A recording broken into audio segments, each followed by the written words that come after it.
college student in America, you've probably seen or heard about some form of hate speech. Whether it's posters, graffiti, flyers, or even marches on campus grounds, we all know that racism, homophobia, and anti-Semitism are out there. Today, the Flat Hat is taking a look at this hate speech, why it's here, who's behind it, and how it has affected members of our community here at William & Mary.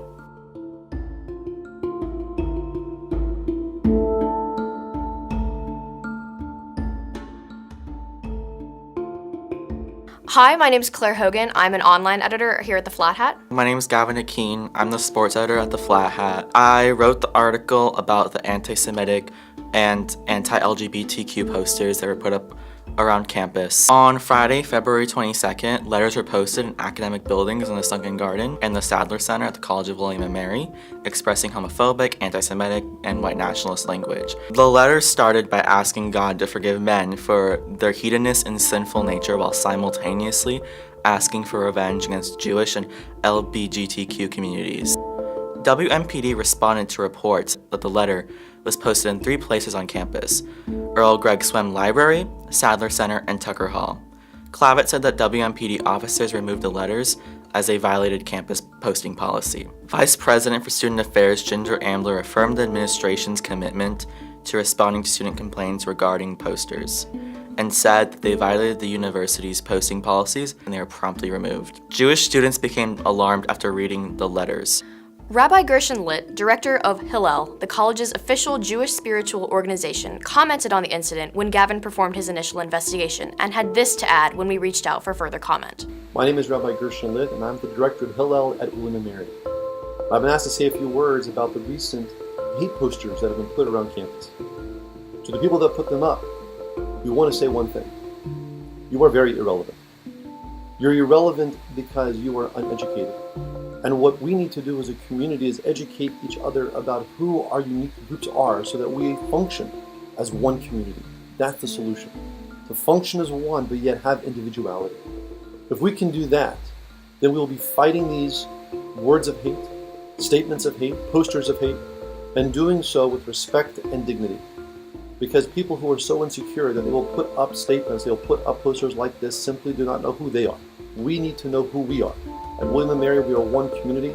In the Jewish community, we have to know what we represent, and every community does as well.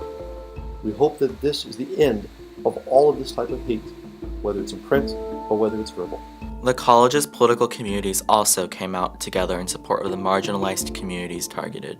Faisal Alami, a co-chair of the Young Democratic Socialists of William & Mary, had this to add about the most recent flyer incident. We at the Young Democratic Socialists are absolutely disgusted at the recent fascist flyers and the far-right activity that has been occurring this semester and throughout the past year, and even before then. I'm also very, very outraged at the administration's lack of concerted action against this fascist activity and the rise of this propaganda that we are seeing across campus. Instead of having any sort of official response whatsoever, it was only when the administration were approached by the Flat Hat that they made any response whatsoever, and even in that response they chose to complain more about posting violations than they did about campus safety. And even then they said that they found no sign of criminal activity, which is ludicrous when inciting violence against protected groups, be it gender minorities, racial minorities, the LGBTQ+ community, is a criminal act in and of itself. The identity of the individual who created letters has not been revealed. We reached out to the Young Democratic Socialists because on March 14th, they made a Facebook post to make the campus aware of more white supremacist imagery placed around campus. Their post shows an image of the logo for the white Patriot Front printed out on a lamppost on the trails. Their post also condemned the beliefs of that group and others like it, and provided information about campus escort and counseling services for students who may be concerned for their safety. Alami had this to add about the more recent incident. So this flyer has the logo of a group called the Patriot Front. It is a white supremacist group that calls explicitly for the creation of a white ethno-state in the US. All it took was a reverse Google image search to find that it was a logo of the Patriot Front. We decided to take down these flyers whenever we could find them because they absolutely have no place on this campus whatsoever. We felt obligated to, of course, post about these developments because no one else will. And at the end of the day, people should know that these prejudiced, hateful people are around on campus and are organizing and pose a threat, and that groups like us will not stand for it in the end of the day. This is not the only incident that has occurred at William & Mary. In the past few years, there have been several instances of controversial flyers posted on campus discussing issues such as the wage gap and immigration. Vox, the Organization for Reproductive Rights on campus, made several Facebook posts at the time condemning these flyers. We reached out to Vox about their previous statements. They had this to say. Concerning the posters found during the 2017-2018 school year, W&M Vox stands with other campus organizations in condemning these acts of hate. They were meant to spread lies rooted in sexism, such as that the wage gap is a myth perpetuated by feminists. They meant to sow hate among students by criticizing the policy of affirmative action. Finally, they directly endangered the lives of students of color, especially Latinx students, by encouraging reporting to ICE. Although these posters have not reappeared on campus, other equally hateful ones have, meaning our administration has and is not doing enough to counter these acts. We stand with all students meant to feel threatened by these posters, and we will continue to help drive hate and bigotry out of our campus community.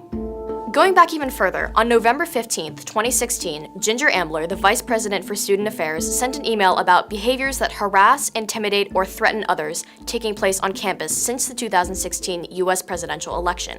The only specific incident noted in the email was one of graffiti written on a paper towel dispenser in a hall bathroom in a residence hall. An image of the graffiti, which included the words "Go Trump" with a swastika substituted for the T, has been widely circulated on social media. At the time of the email, no students had come forward to claim responsibility or motive, and there were no further emails about the matter to the student body. In the past, William & Mary has sent out these student-wide emails about cases of hateful speech found on campus. However, in this instance, no message was sent. We reached out to Vice President for Student Affairs Ginger Ambler for further commentary on William & Mary's position on the flyers and the decision not to notify students about the event. She had this to say. There are times when the nature of an incident or other factors suggest that a campus-wide message should be sent, and in most cases, I would be the person to send notices to the campus community. At other times, like the most recent case of offensive flyers being found on campus in violation of our posting policy, we might determine that sending a campus-wide message is not the best course of action. In that particular case, law enforcement guidance was that our community would actually be safer if we did not amplify the message of the flyers by sending an email about them to everyone at William & Mary. Here at the Flat Hat, we reached out to the William & Mary Police Department several times for this story. Eventually, they referred us to Suzanne Clavitt, who gave us this message from Major Don Butler at WMPD. He said, "The safety of the William & Mary community is our top priority. The flyers you referenced were reported to WMPD. We found no criminal activity. If anyone has additional information, we certainly ask them to please contact the university through WMPD at 757-221-4596. This kind of incident has happened at many schools over the course of the past 3 years. In a recent analysis, BuzzFeed News found instances of hate speech at over 120 campuses across the United States since the 2016 election. Here in Virginia, we've had our fair share. There have been white supremacist stickers at JMU, KKK flyers at Washington and Lee, and, of course, the Unite the Right rally in Charlottesville. At William & Mary, we've had a few incidents of our own. In light of these incidents, the Young Democratic Socialists of William & Mary and Queer and Present Danger, a student-led activism group, have both put out petitions condemning fascism and expressing support for minority students. I'm Claire Hogan, and this has been The Flat Hat.